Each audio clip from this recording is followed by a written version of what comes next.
Hey everyone, welcome back to my channel. আজকের আমার recipe রয়েছে অমৃত স্বাদের ছানার পায়েস। খুব কম সময়ে যে কোনো পূজা অনুষ্ঠানে এই অমৃত স্বাদের ছানার পায়েস বানিয়ে নিতে পারেন। তো চলুন রেসিপিটা আপনাদের সাথে শেয়ার করি। প্রথমে এখানে আমি 500 গ্রাম দুধ নিয়েছি। ভালো করে ছানা কেটে নেব দুধ থেকে।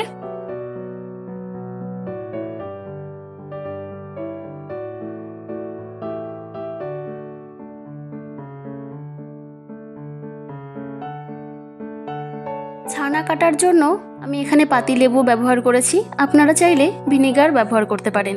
তো এখানে আমি একটা পাতিলেবুর রস ভালো করে দিয়ে দিচ্ছি, আর তার সাথে লেবুর চোকলাগুলো আমি দিয়ে দিচ্ছি, এতে করে লেবুর রসের পরিমাণ কম লাগবে।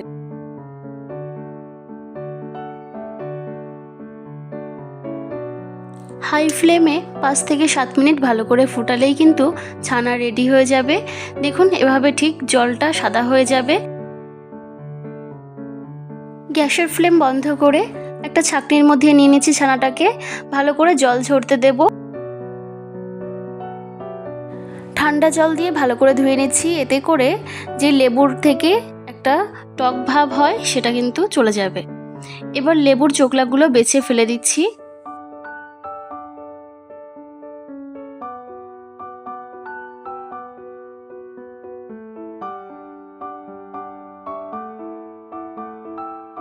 পায়েসের জন্য ছানা রেডি।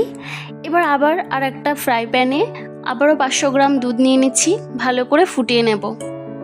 বড় চামচের 1 চামচ নলেন গুড় দিয়ে দিচ্ছি। আপনারা চাইলে পুরোটা চিনিতেও করতে পারেন, পুরোটা গুড়েও করতে পারেন।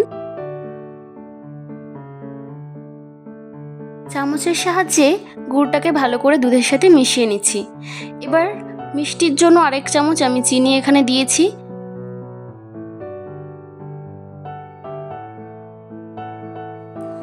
গ্যাসের ফ্লেম হাই করে আবারও 10 থেকে 15 মিনিট ভালো করে ফুটিয়ে নেব।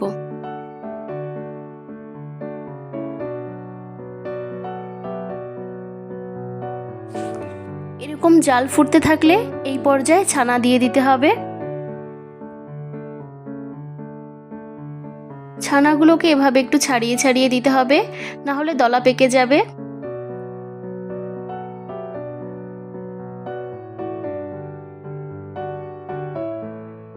অনবরত নাড়াচাড়া করে যেতে হবে, না হলে নিচে ধরে যাবে।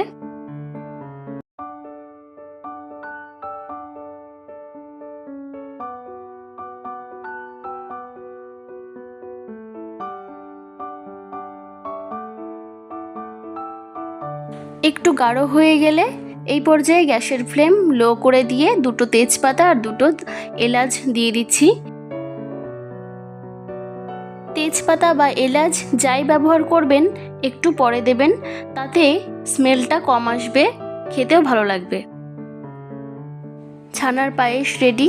এবার গ্যাসের ফ্লেম বন্ধ করে ঠান্ডা হতে দেব। ঠান্ডা হলে অনেকটাই গাঢ় হয়ে যাবে। এবার একটা আলাদা পাত্রে পরিবেশন করে নিচ্ছি। খুব সহজ উপায়ে এবং খুব কম সময়ে এই ছানার পায়েস কিন্তু রেডি হয়ে যায়।